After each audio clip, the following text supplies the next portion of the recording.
Hi வணக்கம் நண்பா நண்பீஸ். India முழுவதுமே இப்போ எல்லாருடைய பார்வையும் பிப்ரவரி 1ஆம் தேதி மேல தான் இருக்கு. ஏன் தெரியுமா?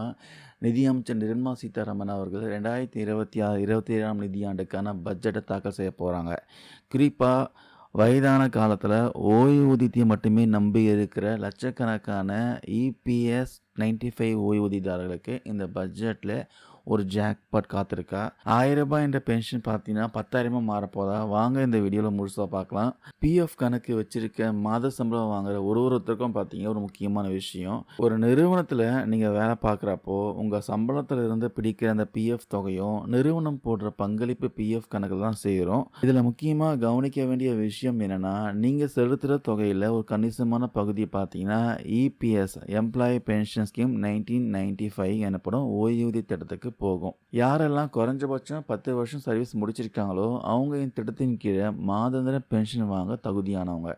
ஆனால் இங்கே தான் ஒரு பெரிய பிரச்சனையே இருக்குது. தற்போதைய நிலவரப்படி பார்த்தீங்கன்னா இந்த திட்டத்தில் குறைஞ்சபட்ச ஓய்வூதியமாக வெறும் ரூ. 1000 தான் கிடைக்குதான். கொஞ்சம் யோசிச்சு பாருங்கள். இந்த ரூ. 1000ன்றது பல வருஷத்துக்கு முன்னாடி நிர்ணயம் பண்ண தொகைங்க. இப்போ இருக்கிற விலைவாசி ஏற்றம், மருத்துவ செலவு, அத்தியாவசிய பொருட்களோட விலையெல்லாம் எங்கேயோ போயிருக்கு. இந்த சூழலில் மாதம் வெறும் ரூ. 1000 வச்சுட்டு ஒரு ஓய்வூதியதாரரால் எப்படி குடும்பம் நடத்த முடியும்? அவங்களோட கஷ்டத்தை யாராலையும் மறுக்க முடியாது.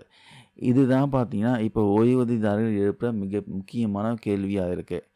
அதனால தான் மத்திய அரசுக்கு ஒரு ஸ்ட்ராங்கான கோரிக்கையை வச்சுருக்காங்க. அதாவது கடந்த 10 வருஷமாக மாறாமல் இருக்கிற இந்த ரூ. 1000 பென்ஷனை குறைஞ்சபட்சம் 5000லிருந்து 10,000 வரைக்கும் உயர்த்தணுன்ட்டு கேட்குறாங்க. பல்வேறு ஓய்வூதிய அமைப்புகளும் என்ன சொல்கிறாங்கன்னா, பல பேர் பார்த்தீங்கன்னா இந்த ஓய்வூதியத்தை மட்டுமே நம்பி வாழுறாங்க. அவங்களுக்கு இது பத்தாது. ஸோ அரசு உடனே இதை கவனத்தில் எடுக்கணும் அப்படின்னு வலியுறுத்துறாங்க. இப்போ எல்லாரோட கேள்வியும் ஒன்று தான்.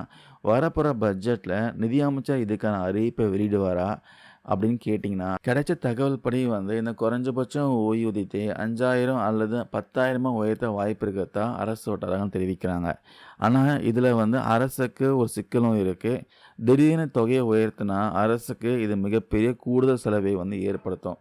அதனால் பட்ஜெட் அலோகேஷன் பொறுத்து தான் பார்த்தீங்கன்னா அரசு இந்த முடிவு எடுக்கும்னு பொருளாதார நிபுணர்கள்லாம் சொல்கிறாங்க. ஸோ இந்த கோரிக்கையை வலியுறுத்தி தான் பார்த்தீங்கன்னா தேசிய போராட்ட குழு பல கட்ட போராட்டங்கள் நடத்தி வராங்க. அவங்களுடைய முக்கியமான கோரிக்கை என்னென்னா, குறைஞ்சபட்சம் ஓய்வூதியம் 7,500 ப்ளஸ் டேனஸ் அலவன்ஸாக உயர்த்தணுன்றது தான் பார்த்தீங்கன்னா அவங்களுடைய கோரிக்கையாக இருக்குது. அது மட்டும் இல்லாமல் ஓய்வூதியதாரர்களுக்கு இலவச மருத்துவ வசதிகளும் செய்து தரணும் கேட்டுட்டு இருக்காங்க. ரீசெண்டாக தொழிலாளர் துறை அமைச்சகத்துடனான சந்திப்புகள் நடந்ததுனால இந்த முறை பார்த்தீங்கன்னா பட்ஜெட்டில் கண்டிப்பாக ஒரு நல்ல செய்தி வரும்ன்ட்டு ஓய்வூதியதாரர்கள் நம்பிக்கையாக காத்துட்ருக்காங்க. ஆக மொத்தம் பிப்ரவரி 1ஆம் தேதி பட்ஜெட் தாக்கல் செய்யப்படும் போது இதுக்கான விடை தெரியும். அது வரைக்கும் காத்திருக்கலாம். இந்த ஓய்வூதியம் உயர்வை பற்றி நீங்கள் என்ன நினைக்கிறீங்க? ரூ. 1000 போதுமா இல்லை 10,000 வேணுமா? கமெண்ட்ஸில் கருத்துக்களை பதிவு பண்ணுங்கள். இந்த பதிவில் நான் ஷேர் பண்ண தகவல் யூஸ்ஃபுல்லாக இருக்கும்னு நினைக்கிறேன். நன்றி மக்களே.